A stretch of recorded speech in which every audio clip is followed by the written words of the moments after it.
म्हणजे काय पैसे गेले तरी जातील, जाऊ दे, पण माझ्या कॉन्ट्रॅक्टरची तुंबडी भरली पाहिजे. पुणेकर मेला तरी चालेल, पण नदी बंद झालीच पाहिजे, कॉन्ट्रॅक्टरच्या खिशामध्ये पैसा पडलाच पाहिजे. हे कॉन्ट्रॅक्टर सुद्धा त्यांना सांगतो, जरा 3 महिने थांबवा, नंतर तुमचा सुद्धा हिशोब चुकता केल्याशिवाय राहणार नाही आम्ही. तुमचा हिशोब चुकता करू. अरे 14 महिन्यामध्ये अजून 1 वर्ष झाले नाही नवी संसद भवन उघडून. 1 वर्ष झालं असेल जेमतेम. किती वर्ष झाली? 1 वर्ष. मोदी जे काँग्रेसकडे हिशोब मागतायत, 60 साल में क्या किया, 70 साल में क्या किया. अरे तुम्ही 12 महिन्यात जे संसद भवन बांधले ते गळते, त्याचा हिशोब पहिला द्या आणि मग आमच्याकडे 70 वर्षाचा हिशोब मागा. 70 साल में क्या किया. तुमचं सगळंच गळतंय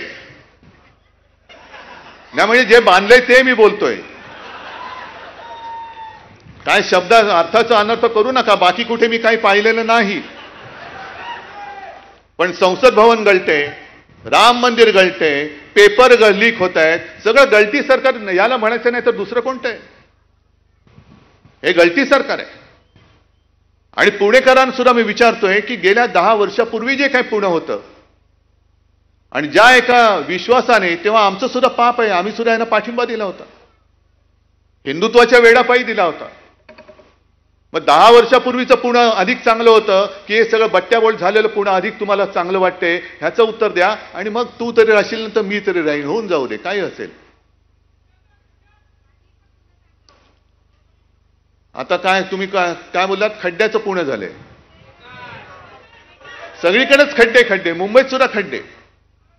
म्हणजे जे छाती ठोकपणाने सांगत होते आमचे नितीन गडकरी की असे रस्ते मी बनवेन की 200 वर्षामध्ये खड्डेच पडणार नाही, अजूनही मुंबई गोवा